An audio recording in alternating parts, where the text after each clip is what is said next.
Right, anyway. Hello everybody. Let me know if the sound's coming through, if anyone's there. I'm dry today. It's so hot here in Melbourne. It must be over 90 Fahrenheit.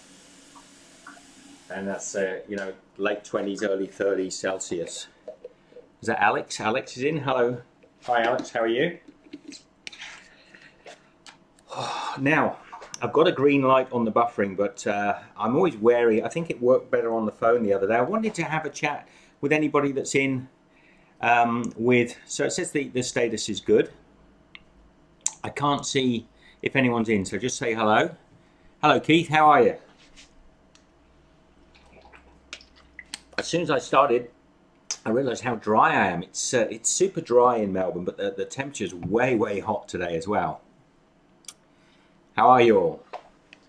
It's just a little impromptu chat today. I put my chat window over the other side. That's possibly, I might have to do it slightly differently. Let me move you over that way a little bit.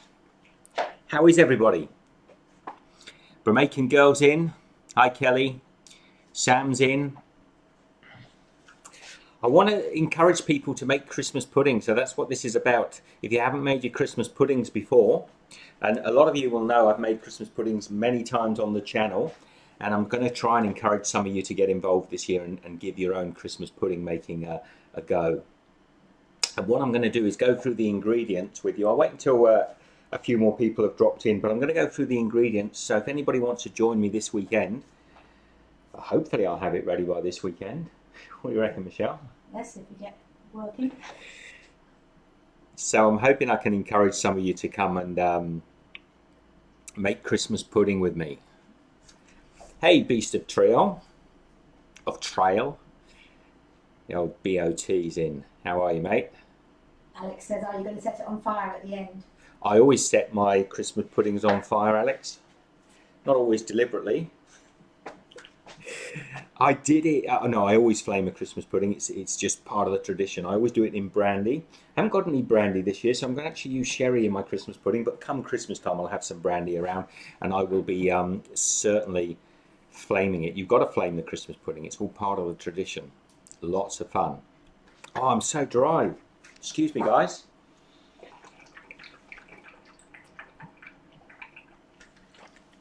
I drink a lot of water. See if I can get the get hydrated. I've already had a whole bottle of that today. That's how dry it is. Maya, is it Maya? How are you? Beast of Trail is. But have you been into a live stream before? I'm not sure. I can't remember you being in the live stream. Hitchhiker's Guide to the Galaxy. If anyone's wondering where that reference comes from. So I've got all my, let's just turn the camera down here. You can see I've got all the ingredients set up for the Christmas pudding. I'm going to go through them with you shortly. And if you want to make a little note, and I'll make a note down below. I think we're going to go through the comments and list everything down. Hi, David. So anybody going to join me making Christmas pudding? I really would like you to give it a go this year if you're in the position to. You're going to need a pudding pot. These ones are really nice. These are... what weight would these be, Michelle? Do you have any idea? Does it say on the bottom? £2. It's what I would call a proper sized Christmas pudding. Let me see if I can see. What, can you see any markings on there? Mason and Cash Christmas pudding. The nice thing about these ones is they come with a little cover. So when you steam them, you can actually put this little cover on top. You don't need that. You can use a bit of tin foil. Or baking paper, and normally I would make two, and I'll explain to you in a minute why I would make two Christmas puddings even if I was only going to have one. Can you see a volume on there, Michelle? No, it says 30S. I reckon that's a kilo or £2. I'll tell you what we do. We'll measure it quickly while we're here. Pass me a jug over. Let's fill this one up with water.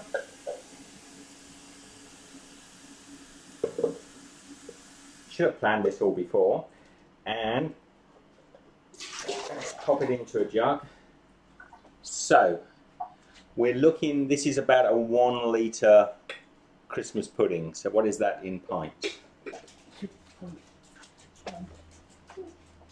Yeah. I'll look it up. I think it's about a 2-pint Christmas pudding bowl.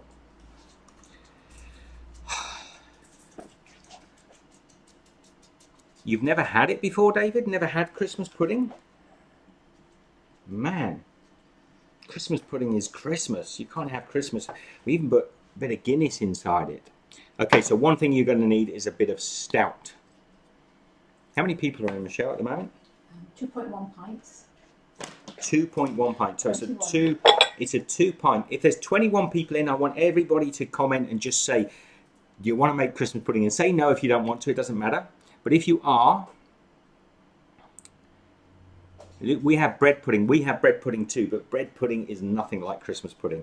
Bread pudding is a poor relation to Christmas pudding. I mean, I'm not taking it away. A good bread pudding is fantastic, but if somebody gives you bread pudding at Christmas, you're going to throw it at them because you want a Christmas pudding. Christmas pudding is the thing that we have Christmas time. Plum pudding, it's sometimes called. Are there other names? Figgy pudding. They often put figs or what are these things called? Dates. Dates and figs, very similar, except for actually, I tend to use dates. I like the slightly rich caramelised flavour, and with the figs you get a similar sort of thing, but it can be a little bit gritty in texture. So if you haven't had it before, Christmas dinner is like Thanksgiving in America. The meal is a huge, great big meal, and then out comes the figgy pudding. Little song, we all want figgy pudding. Anybody know that song? So bring some to me. We set fire to the figgy pudding, and then you serve it. And this thing is like eating a lead balloon at the end of a feast, because you all want a big slice of it, but literally it's so heavy, so dense, and so rich. You're kind of like trying to, even if you get like a tiny little slice of this and put some brandy butter on, custard, ice cream, cream, whatever you like, you're going to struggle to eat it. And that is the tradition at Christmas. And if you haven't had Christmas pudding, That's Lisa. Never had it before. oh my. Mary said I made one years ago and even have a proper tin. Wow, Mary. It's Mary in, is she? Oh, there's a different Mary. A different Mary person. Hello, Mary. Different Mary. Mary, if you've still got the tin, then you can make one with me. It's simple ingredients, nothing too complicated. I've actually got, let's go through it quickly, and we will write the list down, and I might go through it again in about 10 or 15 minutes, but we'll go through the exact amounts. Now, I'm using Suet. I made Suet on the channel. This is a beef fat, so if you need to check out what Suet is, or you want to, a lot of my American friends have been able to buy Suet from Amazon, so I'm sure it's not difficult to get. You can leave the Suet out. We've got about 100 grams. 100 grams, that's 3.5 ounces. 3.5 ounces of Suet, so it's not a massive amount, but this adds a real amazing texture and flavour to the Christmas pudding. So if you can get it, 100 grams, 3.5 ounces. If you can't get this, you could take some Crisco or some butter, even might be better. Freeze it so it's solid hard. Get a grater, grate 100 grams into a bowl, coat it over with a little bit of flour, and then you can use that as a substitute. Just adds a bit of fat in there. It won't be as good, but at least then your Christmas pudding is completely vegetarian friendly. We have got some flour, just regular all-purpose flour. 60 grams, 2 ounces. 60 grams, 2 ounces. I'm going over to Michelle for the measurements because I can't remember exactly. 60 grams, 2 ounces. Now, very quickly, this is to make one Christmas pudding. And the reason why I say a lot of you might like to make 2 Christmas puddings, firstly because they are delicious, so you could double this recipe. And secondly, I often, almost always, make 2 Christmas puddings. I'm not going to do it this year, but because I've got one left over from last year. I make 2 Christmas puddings or even more, and I keep them for the next year. 1-year-old Christmas puddings or 2-year-old Christmas puddings, and they don't go off. Just store them in your cupboard in a cool place. They get richer, and an old Christmas pudding tastes so, so good. Ruby Slipper says, is plum pudding real? Yeah, plum pudding is real. Of course it is. This is plum pudding. This is traditionally what plum pudding is.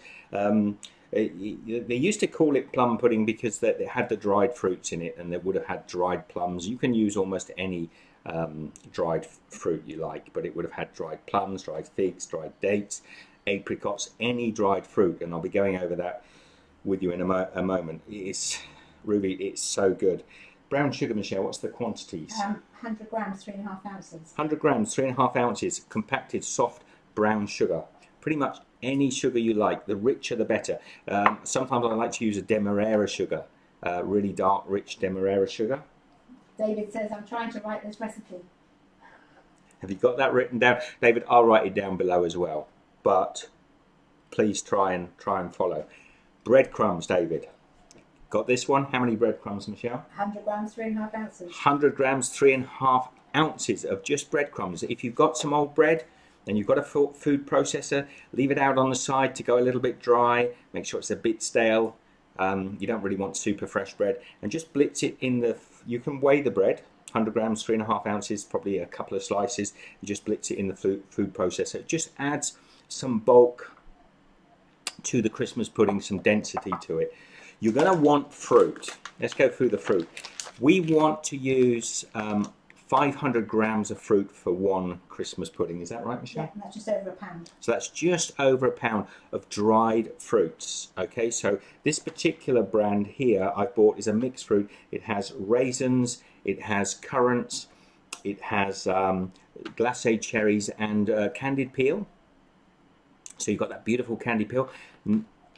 I would, if you really want to go a little bit more luxurious, get some extra candied peel, or look at my recipe for candied peel, add some extra candied peel. It's really nice. So you're going to want, for one Christmas pudding, 500 grams, which is about a pound, 1.1 pound.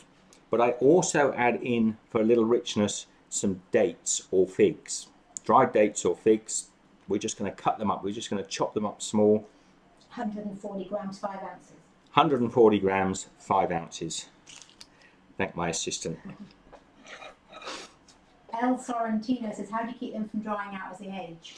No, they don't really dry out. You cover them with foil. They do dry a little bit, but they don't dry out much, to be honest. They just get richer and darker, and the flavours develop in the bowl. I've had them over 2 years old, and if you've got them in a cool larder, if you've got somewhere where you keep all your groceries and things, just keep it in there in the back. Don't let any, seal it over. So I'll explain maybe a little bit in the video, but you just seal it over with some foil, tie a little bit of string around it to stop the top coming off, or if you've got these little covers, these little maybe some of you might even be able to make them, just a little round piece of muslin with a string around it that goes over the pot, and you just tie it tight. No, they don't dry out, and you will be surprised just how well they last. Now, my last few Christmas puddings, I wanted to enhance the richness because I was making them a little short of the time. Normally I'd make my Christmas puddings in the early part of the year. This year again I'm making it a little bit late, so I'm going to add some dark cocoa into it. Now this is unsweetened cocoa, and it's so it won't have any of that sweet flavour, but it'll have that bitterness, that rich bitterness, and add some colour to it. How much are we putting in, Michelle? 2 tablespoons. Just a couple of tablespoons then of, I'm using the Hershey's Special Dark. Better to go with a dark cocoa if you can get it. A Dutch processed would be really nice. I actually have some Dutch processed here as well. We're going to be putting spices in. Oh, hang on, let's stay on the dark side of this for the moment. Stay on the dark side. Molasses. Lovely Aussie molasses. You can use treacle or molasses. How much are we going to use? 2 tablespoons. Couple of tablespoons, maybe a little bit over, a bit heavy on the tablespoons, because that's that rich, dark flavour that you're going to get. So, molasses or treacle. Okay, so put that one over there. Another thing we're going to add for darkness is Guinness. Now this is by way of liquid. You could add no, you got to add a stout. I'm not going to give you a sign off. Get yourself the darkest stout you can get. This is Guinness extra stout. We're only going to be using about a cup of this, 250 mils a cup. And it's going to be by way of liquid. Adds great flavour. Now don't worry about the alcohol, that's going to all burn off. And I'm going to use about a cup, so I get to have a little drink of Guinness as well, which is kind of nice. Sometimes I use, you don't have to use Guinness, by the way. You don't have to use Guinness. We have quite a few nice Aussie breweries over here. I was looking for a Little Creatures Stout. Couldn't find one. So so I went with the obvious Guinness. Next, who's writing this down? 2 eggs. If you're doubling up, making 2 puddings, 4 eggs. But we're just making 1 pudding this year, so you're going to want 2 nice large eggs. Spices. This is a spiced pudding. If you can get them, you know, it's nice if you can use, oh, that smells so good. It's nice if you can use fresh cinnamon, fresh ginger. Probably for mine, I'm actually going to dice up a little bit of fresh ginger. But you don't have to use, I mean, you just get more flavour if you use fresh cinnamon and allspice, which is not the aftershave, by the way, but actually the beautiful little seeds. Can't get that back in there now. Nutmeg, ground nutmeg would be great. So you can just use powdered cinnamon and some regular mixed spice. Now these mixed spice consist of nutmeg, allspice and cinnamon. I put extra cinnamon in there. I think it's worth it. What about 3 to 4 teaspoons of cinnamon together? Oh, sorry. In case you're going to the shops and buying your spices by teaspoons, you want enough to be able to put 3 or 4 teaspoons of spices in. We want a fair amount, but I'll be explaining to you on this weekend.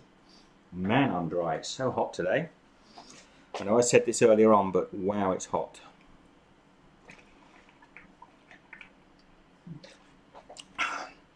Did any of you manage to see the live broadcast that I did from up at Port Phillip Bay entrance there?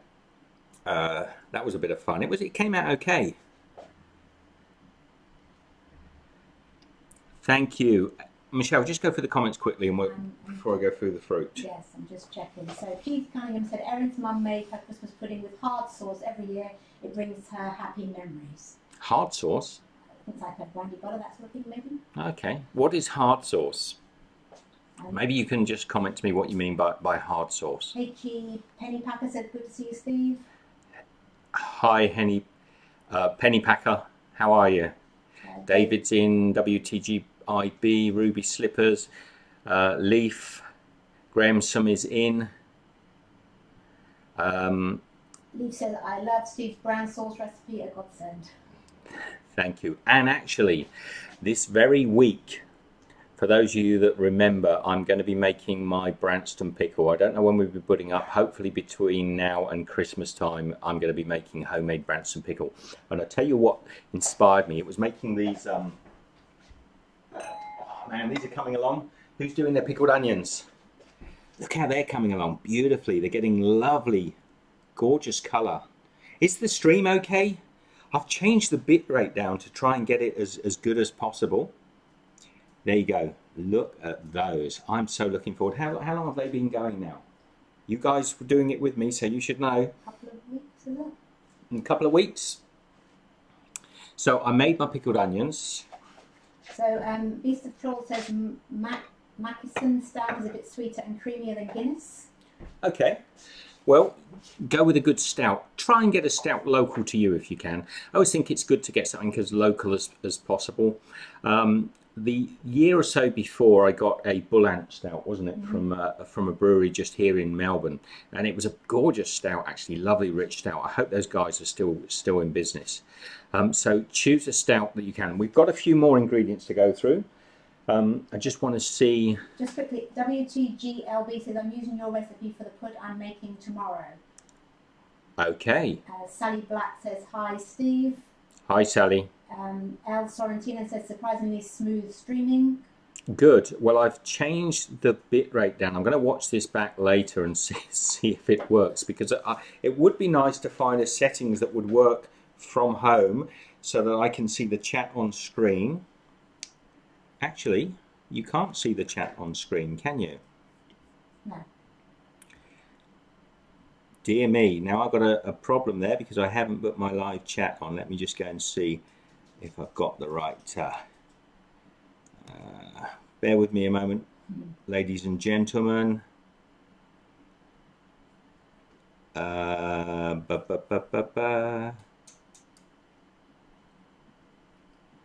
So, why is the live chat not showing up, everybody? It says it's not available. That's very odd. Hello, hello. So let me just pop out that chat, check the address of it. Bear with me a moment, everybody. It should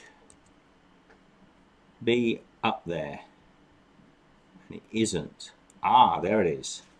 I must have had the wrong address. Now you can see the reason I like to do it is so that when people watch later on, they can see the chat as you can now, as long as I get it right, that is. Hi Sean, how are you? Dean, how are you, Dean? David, Keith. So Keith is saying hard sauce is confectioner's sugar with brandy, vanilla, and let it harden in the fridge. Cut it off. I cut a piece off over warm pudding. So what we call brandy butter. Ah, brandy butter. Brandy butter. Well, it's similar to brandy butter, which is something that we've made. Have we made brandy butter? We make it most years, don't we? I don't think so on the channel, no. I think problem is while I've been travelling is I haven't been able to get. You know, I'm not travelling with bottles of brandy and things. So you know, you don't want to go out and buy a bottle of brandy just to make brandy butter. But I think the last year or so that we've been travelling, we probably haven't had brandy butter. So. Taste Troll says the local brewery in Baton Rouge has a coffee porter. Oh, gorgeous. And so David Neely said coffee beer sounds good. Now, everybody who's taking down notes, you are going to need, carry on taking down notes. Was it David taking the notes down? Who was taking the notes down? You're going to want an orange. Get yourself a nice big orange, something that sort of big. We're going to zest this. We're going to be taking all the zest off the orange, and we're going to be taking the juice out of this orange as well. If you can get cooking apples or Bramley apples, then God bless you, because I wish I could get them. They are so delicious. In absence of good Bramleys, we're going to go with a Granny Smith. I'm not a big apple fan, actually. I do like cooking apples, but Granny Smiths are quite nice. We're going to be dicing this up skin on, so we get all the roughage in there. We can grate it as well. Would I grate it or dice it? Grate it for the pudding. Yeah, it doesn't matter. If you want to sit and chop it up small, you can put it in there, but actually you can just put it in a grater and grate it up. We want the whole skin on there. You want all the roughage, and then of course a lemon as well. All of the zest off of this, grate it right the way down. Want every little bit of zing out of this, and the juice. And we need to go out and get ourselves a simple. At the moment, every time I use lemons, I'm using a fork to sort of get the juice out of it, because I still have somewhere, I have no idea, a nice lemon zester, a lemon juicer. You know, it's just a simple. What do they look like? It's just like a device that you push into the lemon. You don't need anything too complicated to get lemon. There are all sorts of crazy things to get juice out of lemons. Isn't that difficult? And you know, you can do the old trick of just rolling the lemon hard on the countertop just to break the juices down before, to get a little bit more out. Some people warm them. I never find that actually works that well. Hi Dean, how are you? Good, good. So let me just go through it all with you quickly. I think the only thing is just a good slug of brandy or sherry. Yeah, a good slug of brandy. Now, if you've got brandy, you can use whiskey, you can use sherry. I'm actually going to be using a fortified Australian sherry. That is important, I think. No, actually, it's got to go in there. If you're not going to put brandy, sherry, or an equivalent alcoholic beverage into it, yeah, you can leave it out. But if you're not going to, you're going to spoil it. That's what I want to say. Politically correct. Stick the alcohol in there. The kids won't be getting drunk off of a Christmas pudding, and I'm going to be putting brandy over the top. I've got a video actually how to flame a Christmas pudding. I tend to put my brandy into a metal ladle and just warm it over a candle, or you can warm it just over the stove, just to bring the temperature up, and then just tip the ladle over, and it bursts into flames, and then you can lift it over the Christmas pudding and just drizzle it over, and you get that beautiful flambe effect. You can also just pour the brandy straight over the Christmas pudding and light it. It's a little more dangerous and can be a little tricky if you get brandy on the tablecloth, which I did at my sister's my sister's new tablecloth, and set fire to that. So that's all fun. So El Sorrentino says, I wonder if a dark rum would work. A dark rum would work. A dark rum, a light rum would work. Caramelized Applejack. But I tend to think brandy is best, or sherry. They're just the flavours that go really well with Christmas for me. I'm happy actually to use a sherry. Be it dry or sweet sherry doesn't really matter. But you do want a fairly rich flavour.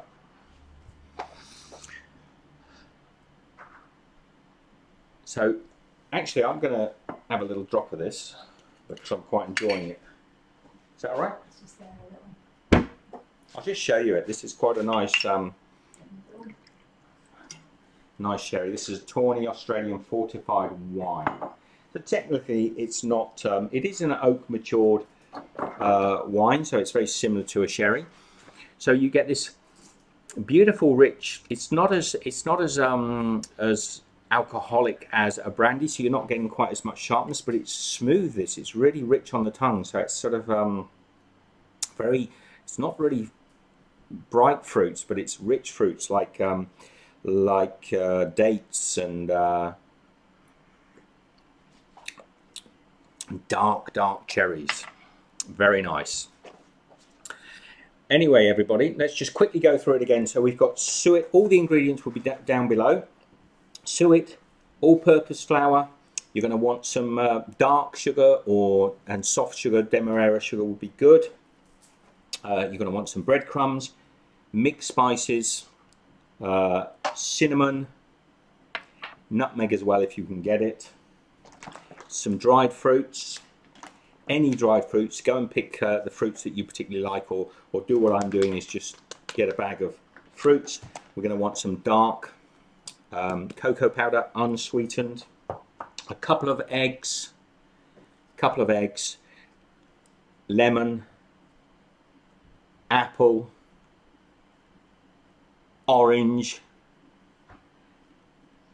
Put those back before I drop something, do myself an injury. Molasses, Guinness, dark stout. I shouldn't use Guinness because it's so commercial. You're going to want some brandy or sherry. Did I miss something? Cocoa.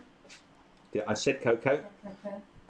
So, and you're going to want some pudding pots. Oh, important point. I always make my Christmas puddings. This is an important point, guys. I always make my Christmas puddings in a pressure cooker. But don't worry, I haven't got one. So if you haven't got a pressure cooker, we're actually going to be cooking it this year without a pressure cooker because I haven't got one. I've been experimenting with different ways, because normally you would put this on a pot on the stove with water in, and you have to cook it over many hours. But I've got an idea. We might do something in the oven with a bain-marie and cover this over and cook it for a little bit less. I want to try and bring that cooking down, the cooking time down to under 2 hours, not under 3 hours. Michelle, what do you think? Three hours, or maybe up to 4? I don't want to. They talk about Christmas puddings taking so long to cook, and they do take a long time to cook. But I think after about 3 hours, 3.5 hours or so, you're probably over egging the pudding somewhat. So I'm going to try and do this in under 4 hours at least. So make it a little bit easier. So you're going to need an oven. If you've got a pressure cooker, by the way, then you can reference my other videos that I've done in the past of Christmas puddings, because pressure cookers are super easy. You do it in a fraction of the time. So Dean Platt says brandy all the way, as you get a much better flavour, in my opinion. Dean, you're right. Brandy is ideal. I just haven't got brandy, and I don't want to go out. We're only in Melbourne City for a month. I don't want to go out buying bottles of brandy that I may not use, and I don't like buying those little silly bottles. But if you are making it as a special event, you've got a big thing coming on, get out and buy yourself a nice brandy. Cheers, everybody. Sean said, I get so drunk trying to make that recipe. You would, Sean. You'd have to, like me, you'd have to finish the Guinness that you don't use. You'd have to have a glug of the brandy or sherry. Man, this is smooth. Leaf says, did you originally have an inspiration for the kind of recipes that you share with us, or was it simply culinary creativity? Who said that? Leaf. For which recipe? I mean, I have got so many ideas for recipes. I think the problem is at the moment is that we are struggling to do the recipes that we have. I mean, we have pages upon pages. I have a book over there that we write down recipe ideas in, and we keep moving them forward, and the lists are getting longer and longer. So there is just so much I want to share with you, and we are going to get there. Look, we're putting up at least 2 videos every week, sometimes as much as 3. So that's a fair amount of recipes. We're chipping away slowly, but everybody knows, I think, from previous live streams that we've got a Mexican series planned, we've got a Malaysian series planned, we've got a trip around Australia planned. So there's a lot, and there's only so many weeks that we can do it in. So inspiration, it comes from all over the place. Mainly it comes from different cultures and people that we meet. I don't like having this camera way down here. I preferred the other day when we had the camera up here. I feel like I'm looking down at you like the sort of stern schoolmaster. That was when you had it on the phone, wasn't it? Yeah. So I'm going to find a way of putting this camera. This is where I want it, up here, so I can just stand and hold it. I can look at you like that, because I feel like I'm looking down. We'll get there, slowly and slowly. David said you're doing a fine job, Steve. Thank you, David. So, you are going to want yourself a nice mixing bowl. Do you know when you were kids, your mum always had the nicest mixing bowls? Well, my mother always had one of these earthenware mixing bowls, and it was always a sort of pinky sort of skin colour, wasn't it? Yes. They were like, were they yellow or pink or something? So I went looking online to get myself some, and I saw these blue ones, and I think we paid well over the top for them, but I'm so pleased with them. They've got the little flat side on them, so they'll actually sit like that when you're doing your mixing. But aren't these bowls gorgeous? Got 2 of those. No, you can't have them. So Leaf says, I really appreciate the videos. And Sean says, so this recipe is basically the same or close to your fruit mince pie recipe, isn't it? No, it's not, Sean, although it has the same flavours. You're looking at fruits and spices, and that's what Christmas was all about. It was like, I think the little dog's starting to get irritated. It's all about those rich spices with alcohol and flavours. But this is different because this has flour. This is a set pudding. Christmas mince pie is like a chutney almost. It's a loose chutney, and you can chuck it into mince meats. It has similar flavours. It has similar notes. But this is more of a pudding, and this is heavier. This is a really heavy. You know, once you've got all your suet and flour, and this sets up, it's like a cannonball of a dish. And that's why it used to be plum puddings. You can still do this. I'm probably not going to do it this year, but you can make them into a round Christmas pudding and steam them that way as well. Tara says hello. Yeah, sort of chutney. Hi, Tara. A sort of chutney, but a fruit chutney. In Australia, we actually call, well, we don't call it, I call it mincemeat, but a lot of Australians call it a fruit mince. But its traditional name is mincemeat, so I call it that. Now Sean says, can you do a traditional real mincemeat video, meat and suet in there, no skimping on the beef? Yeah, I would love to, and that's one of the things I always love playing around with. I think I've got loads of old vintage cookery books. Michelle and I have collected them over the years, so I've got some beautiful old recipes. I'm fascinated with that, the history of food, and I think one day we will do mincemeat. It won't be this year, unfortunately, but we will do mincemeat as it traditionally was, with game in it and beef, depending on. It'll probably be something to do with a traditional series. We'll do like traditional British dishes or from around the world. I don't know. We'll see. See how it goes. So that is it. If you would like to join me this weekend, I think we're going to put it up on Friday or Sunday. We're going to get and make this. We haven't made it yet. We're going to get and make this, and if you've got all the ingredients, you can join me and have some fun. Are we done? Yes. Do you want to see the little fella who's been grumbling in the background? Let me just go and get him. A couple of big cupboards. Here he is. This is the little bean. He's got no idea what's going on. This is a gorgeous little Chihuahua that we're looking after for a friend at the moment, and he is absolutely gorgeous. He's handsome, and he's very well behaved. But he's full of beans. So Sean says, I read they used the tenderloin if they were well-to-do families, and if they were poor, they would use old roast beef or tripe, but both would always have suet. Sean, that doesn't make sense to me, because tenderloin would be not a good cut of beef to use for a slow cook. I would be inclined to think, because the fashions of food have changed very much over the years, and nowadays we look for leaner cuts, and we think that's better. But of course, anybody that knows, if you slow cook some pork, or you slow cook some rack of a shoulder of beef, that beef will have a lot more flavour. So they probably would have been using more fatty cuts of meat. I doubt they would have been using tenderloin.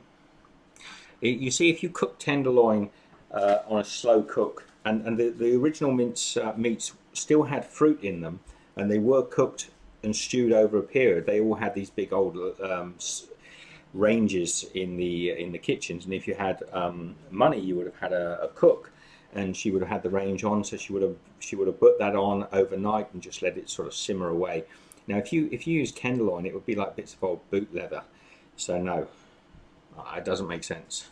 Leaf says, taste has changed so much. As a child, plum pudding tasted so strong to me, and I expect in Victorian times it would have seemed really sweet. Well, plum pudding still does taste strong if you make it yourself. The stuff that you buy in the supermarkets, even when they say sort of luxury plum pudding, it rarely tastes anything like a homemade plum pudding.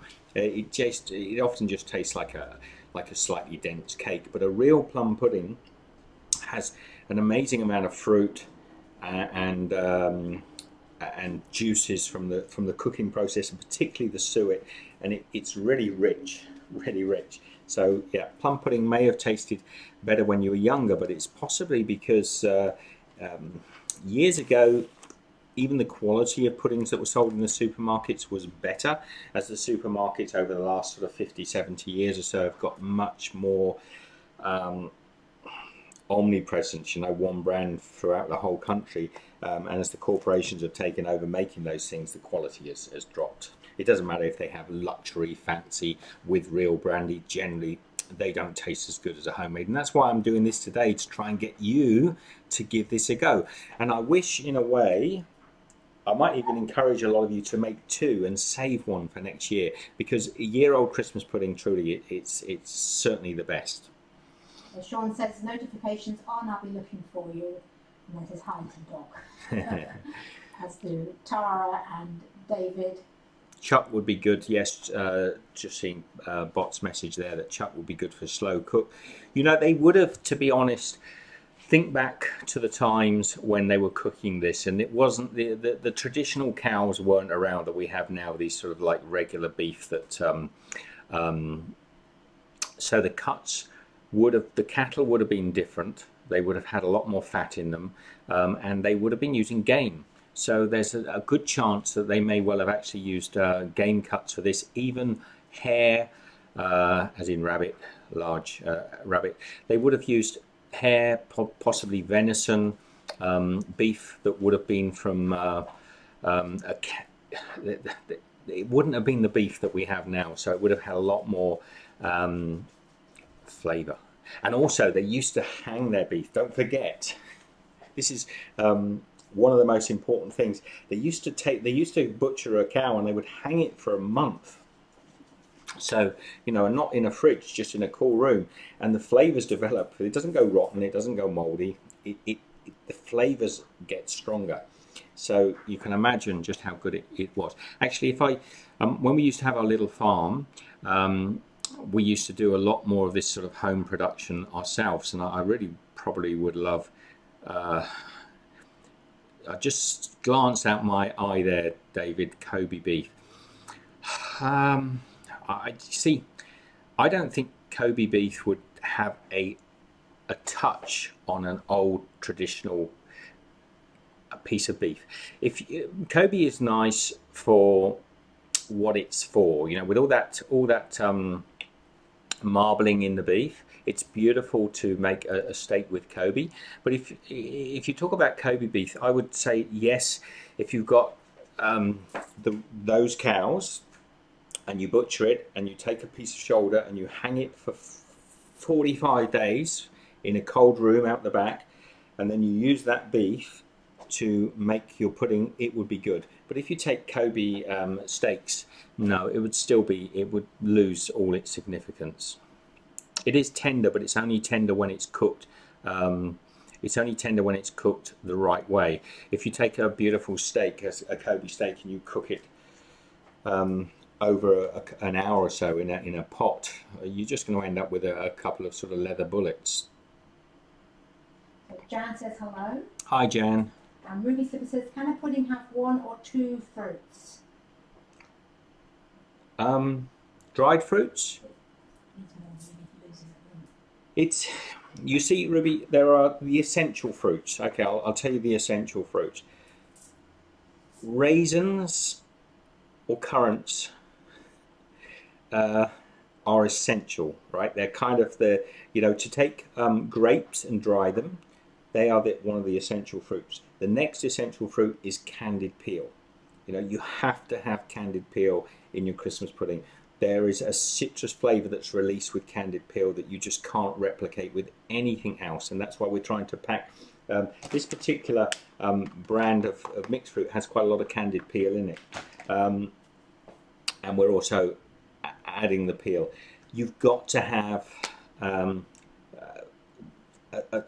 either figs or dates because of the caramelization that's in the rich sort of flavors. So they're the essential fruits. Now on top of that, you can pretty much use anything else, but you can't use less than that. But this one, nuts as well. That's actually, I used to add a lot of almonds in, but I don't think you get a lot of bang for the buck for almonds. You know, but almonds in Australia at the moment are quite expensive, and it doesn't really enhance the flavor that much. You can add hazelnuts, almonds, what else is in season? You would tend to think of the traditional nuts that are in season that time of year in the country where Christmas pudding originates from. So you would have hazelnuts, you would have your almonds, you would have your walnuts, and they're the ones that I would put in. Not a lot. Walnuts would be quite nice actually. So yeah, I love walnuts. We used to have several walnut trees on our farm in France, black walnut, and we used to harvest them every year. So we had sacks upon sacks of walnuts, more than you could possibly eat. We used to give them to friends. If friends came to visit us, they'd go away with a sack, I mean a big sack of walnuts, and they were so good. I love walnuts, and they can be a fiddly nut if you get like a handful of them for Christmas.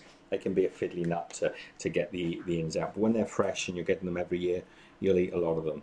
So, is there any other questions there, Michelle? No, I think that's all. Leaf said learned so much from this one video. Thank you. Ask more questions. Come on, let's talk about Christmas. Let's have a little. How long have we got? I've got time. Ask some more questions about Christmas. I'm full of absolute rubbish and nonsense. See this nutmeg here? That little nutmeg. I've kept that for years in this little cellophane. I've had it probably about 4 or 5 years. I actually, and I'm loath to use it. It's only because I picked it off the nutmeg tree.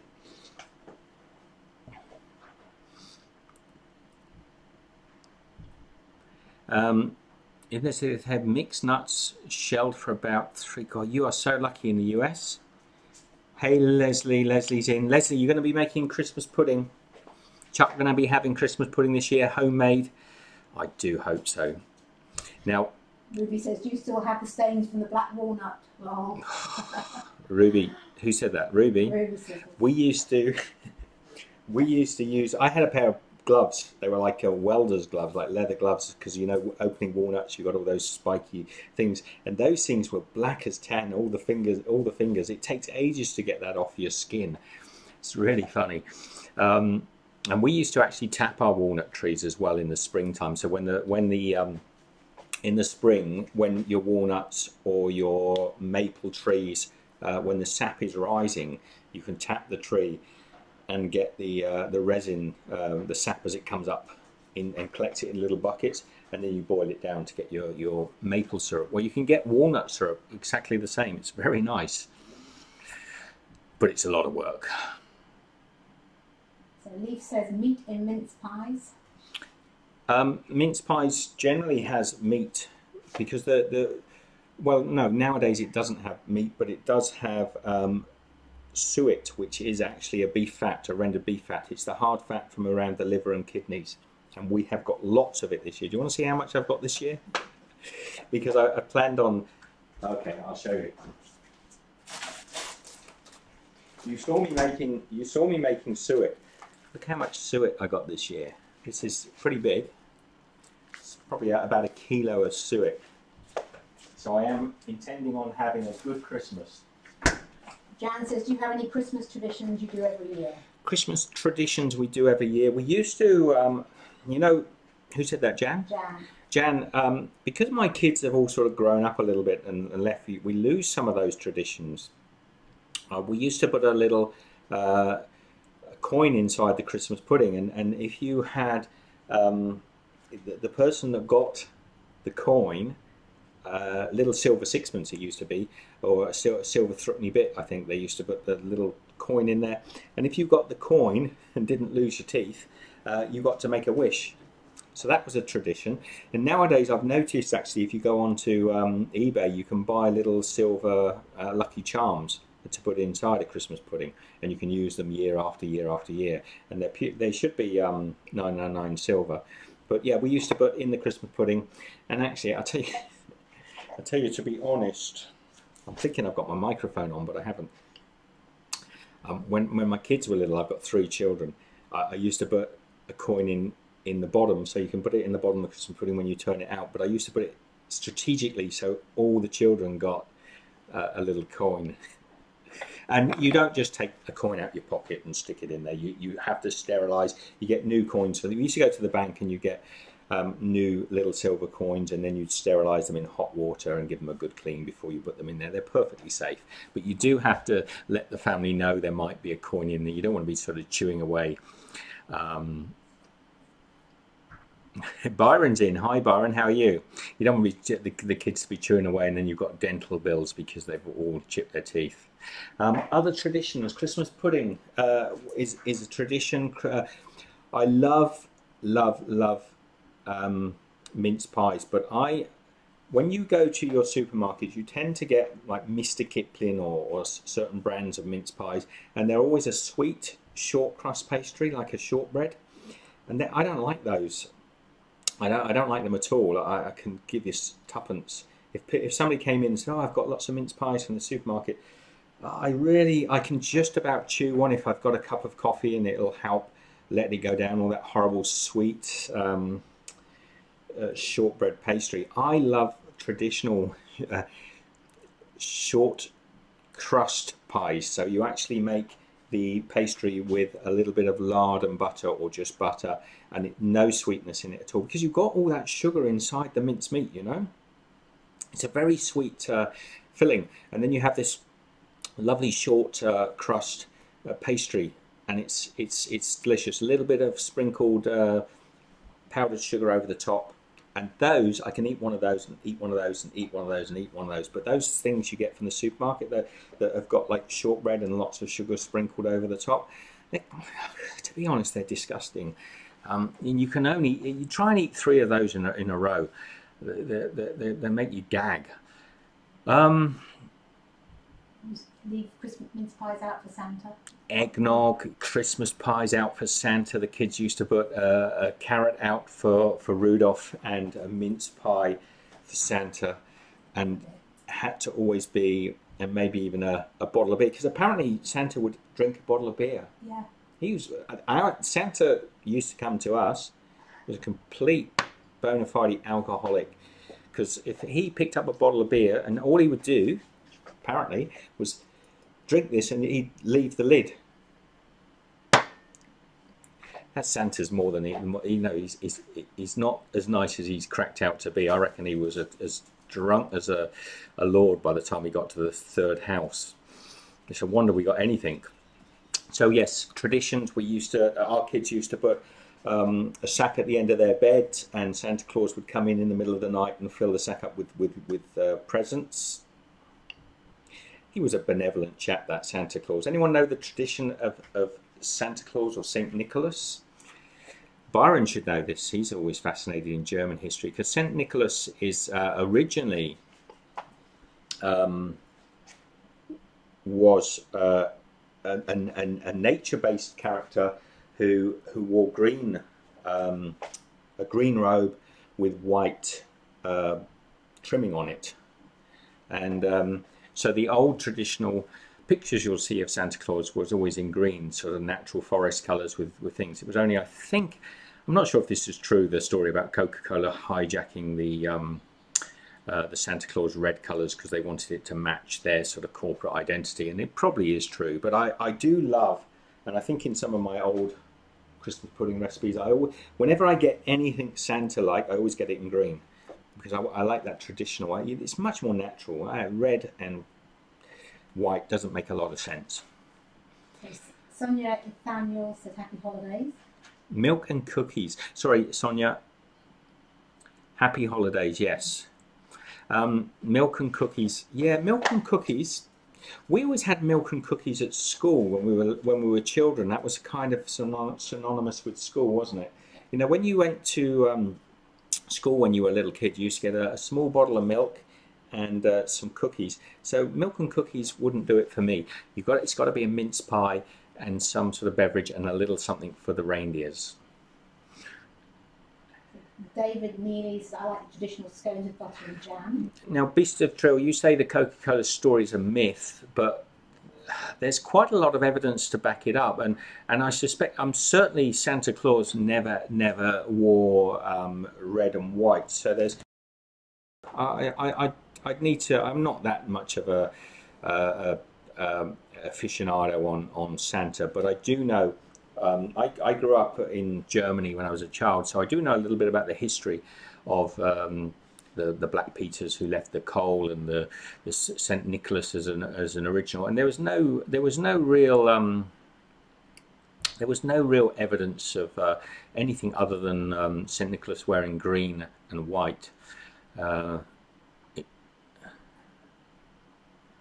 So yes, it looks nicer as well. Look up a picture of Santa in green. He looks a lot better.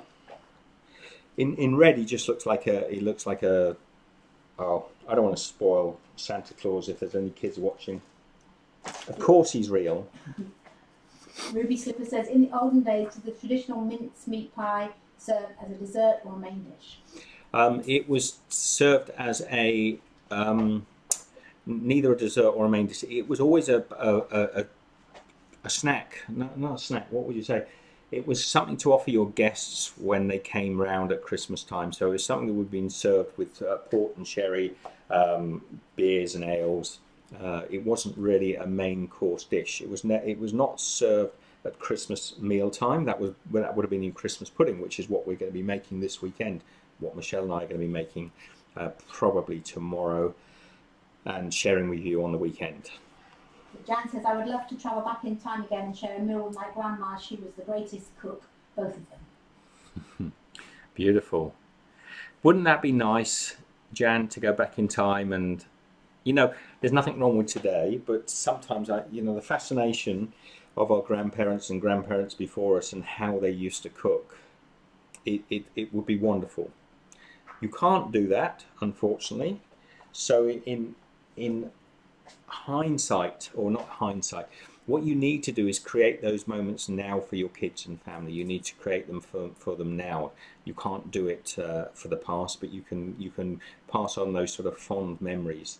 What you want to be doing is, in years to come, Jan, everybody saying how they would love to go back and spend time with Jan, how wonderful her Christmas pudding was that she made with Steve that year. That's what you need to be doing. Now I've got this molasses. This is an Aussie molasses. Blue Label molasses. I'm just going to crack it open because I want to see, out of curiosity, how dark it is. You can get in America something called blackstrap molasses. I would certainly get blackstrap molasses, or if you're in Australia or you're in Europe or in the UK particularly, go. Oh wow, go with black treacle. Wow, that is smoky and dark. Well, that's going to be nice. That's going to be nice. That is that smoky, dark, sort of burnt molasses flavour. Get blackstrap if you can get it, or get treacle. And if you want to make treacle, I've got a recipe for treacle on the channel. It literally is just burnt caramelized sugars, which are inverted sugars because you add the lemon into it to change it from the sucrose to the fructose. Famo59 says, hi Steve, nice looking dog. Hey Famo. And then he said, how about the pudding with the old-fashioned silver coins in it? Remember when we were kids, we could hardly wait for it. Exactly. Tony, we were just talking about that, and somebody said, what do we, traditionally that's what we always did, put a coin in the Christmas pudding, so somebody would get that coin, and then they'd sort of, they'd get a coin and they'd get a wish. It's so good. Christmas is fun. Now, who said Christmas isn't as good as it used to be? It can be. I know it's commercial, but you can turn your back. You can literally turn your back on a commercial Christmas. You don't need to get involved with that nonsense. The best thing to do is to take the TV and switch it off, unplug the area at the back, and just get your entertainment online to select what you want to watch. Steve's Kitchen, of course. That's always going to be a bit of fun, but that's not enough. Just turn your back on all that nonsense commercial stuff and make it fun. I know there's an immense amount of pressure nowadays for everybody to buy so much stuff. What I tended to do with our kids is we would say to them, we wouldn't buy you big presents at Christmas time. So if on their birthdays, they would get a special present. It was the anniversary of their birth, so we would get them something a little bit special. But at Christmas, we tried to keep things a little more simple, so it didn't get out of hand. So don't use Christmas. If there's parents out there that aren't yet parents or just starting to be parents, don't make Christmas a time to be buying Xboxes and all that nonsense. Your kids won't thank you for it. They won't ever thank you for it. Get them a good book. We used to get annuals. Does anybody used to get the Topper and Whizzer and Chips and Beano and Dandy?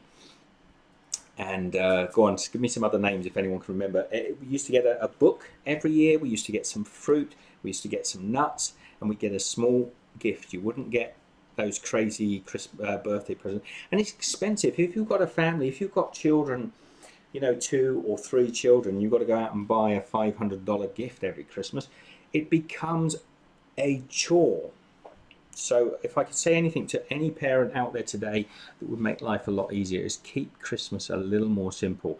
And I promise you, my kids, if you said to my children now, who are all just turned over 20 now, so if you if you said to them, did you miss out, the kids would never say that. They're absolutely, they still love Christmas fondly, and they understand that that's not the time to be asking for a new bike, or you know, you got birthdays for that. And crikey, with this world that we live in now, if it isn't rolling on to sort of what's the February, Valentine's, Thanksgiving, if there isn't some way that some supermarket or corporate company isn't trying to get their hand into your wallet to steal your money all year round, just keep Christmas simple, enjoy it, and then on their birthdays to celebrate, you know, turning to another year, get them something nice, if you can.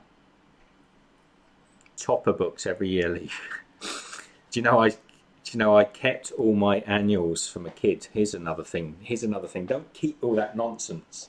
I kept all my annuals all in good condition. They got beanos and dandies and toppers, because when I get older, they were going to be worth a fortune.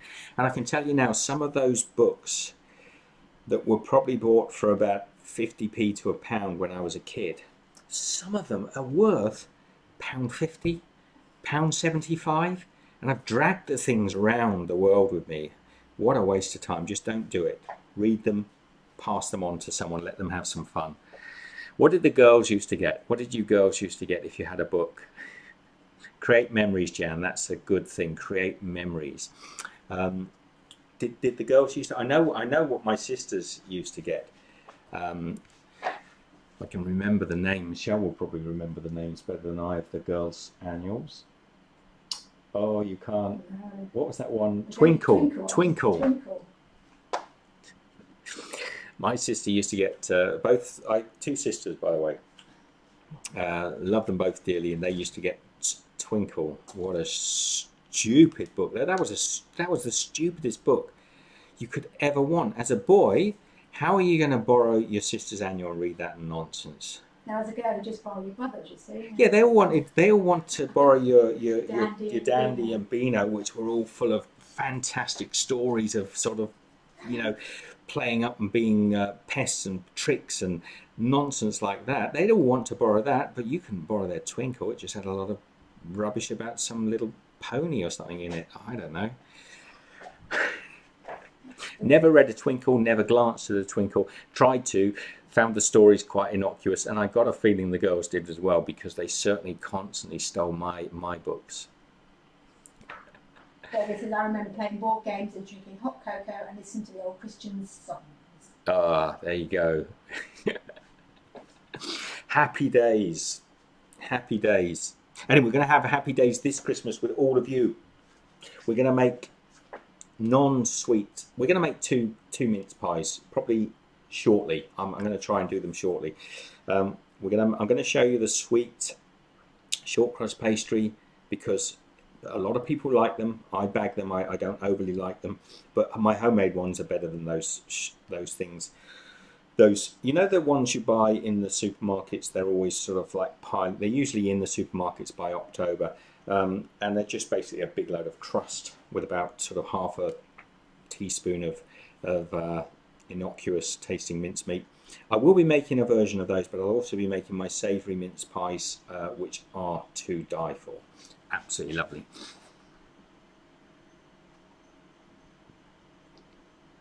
So, any other comments there? Ruby Sippers says, is it a tradition in Australia going out and watching Christmas lights? No. David Neely said Christmas lights are a must, and he said we used to go out and look at Christmas lights. You know, we have a bit of a problem with that here, because it doesn't get dark.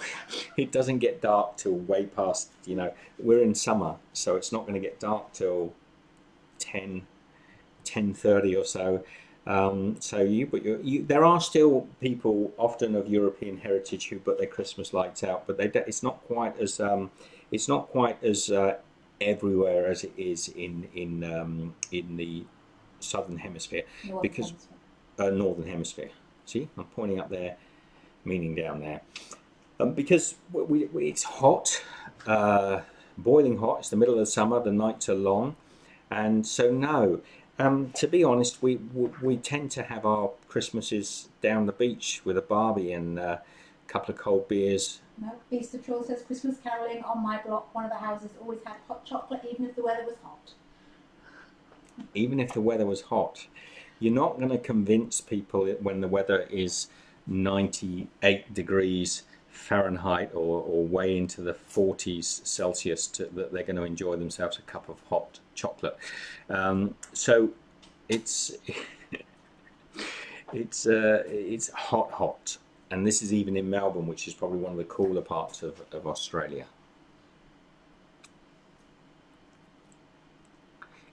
So was that being in a subtropical climate? It could be hot or cold on Christmas. Where are you, Bots? I can't remember. So yeah, here we're going to be hot. The Christmas is almost certainly going to be hot. A lot of people try to do a second Christmas time in January. July. Christmas in July, to when the weather's a little bit cooler. I'm not a big fan of that.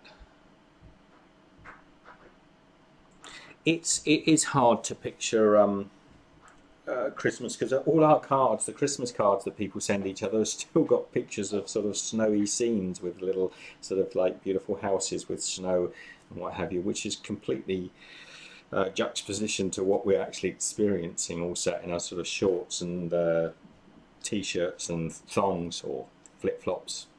Mr. Troll says Baton Rouge, Louisiana. Okay.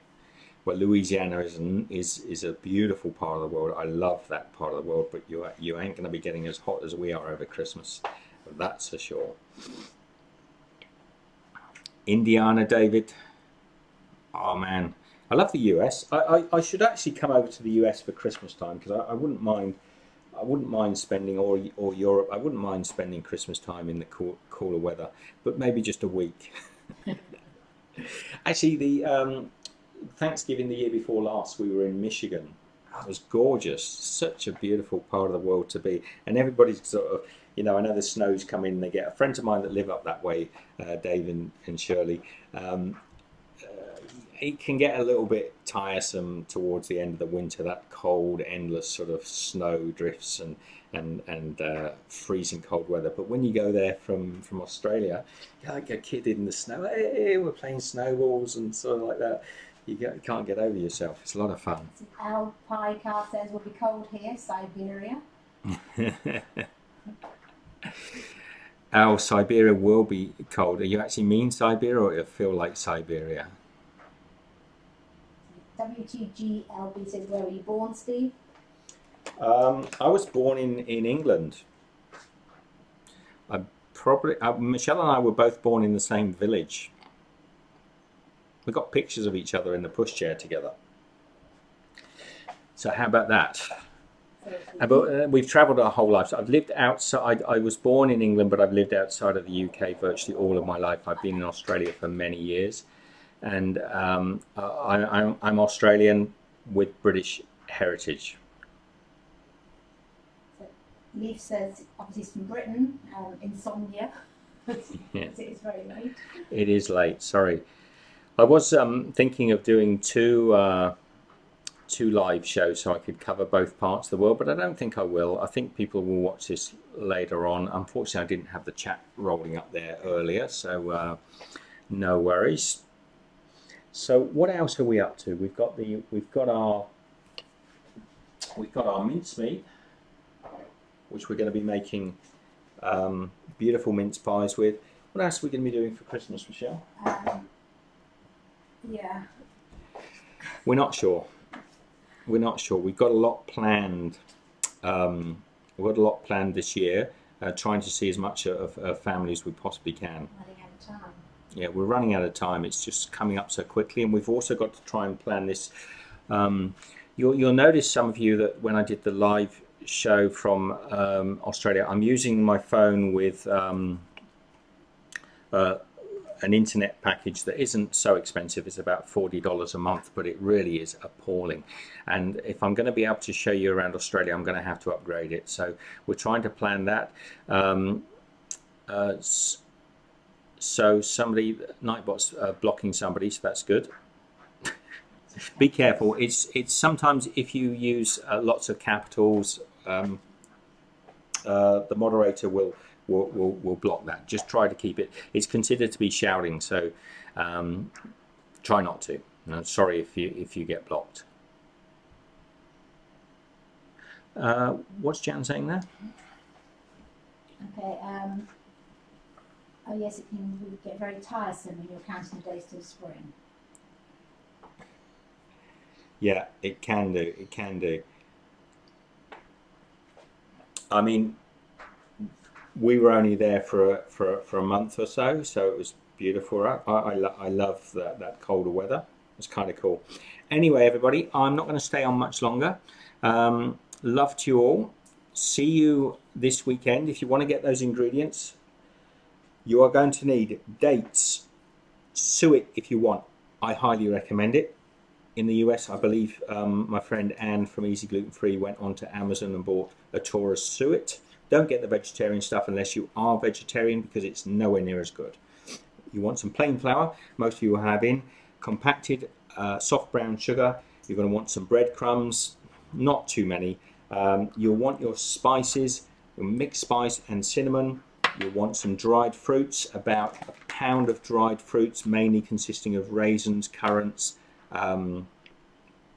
mixed peel, the orange peel that's been candied, glacé cherries, always good. You're going to want some dark cocoa. You're going to want 1 apple, cooker if you can get it, 1 orange and 1 lemon. This is for 1 Christmas pudding, by the way.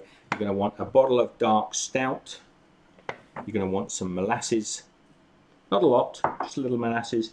You're going to need a couple of eggs, and you're going to want a bit of brandy to enhance the flavour. I'm going to be putting some fresh ginger into mine. I should just say that as well. I just like fresh ginger, and I've got it. And that is it. All good? You're going to want a bowl. And we're not going to be doing it in the pressure cooker this year. We're going to be doing it in the oven on a low temperature over about 3 hours or so. All right? So if you want to join me, see you on the weekend. It won't be a live show, but I will be monitoring it with you. So if you've got any questions, be good. All right, take care. Love you all, and see you. Oh, I will do a live show on Thursday. Tomorrow. No, tomorrow, is it? Oh, sorry, I hope I'm not doing too many live shows. I just wanted to get this one up as early as possible because I want people to have time to get the ingredients. I will do a live show tomorrow, all things good. And I'll just see, I'll watch this back, see if it comes through. Love you all, take care, and I just have to go and find the stop streaming button. Be good, and see you in the next show. Take care.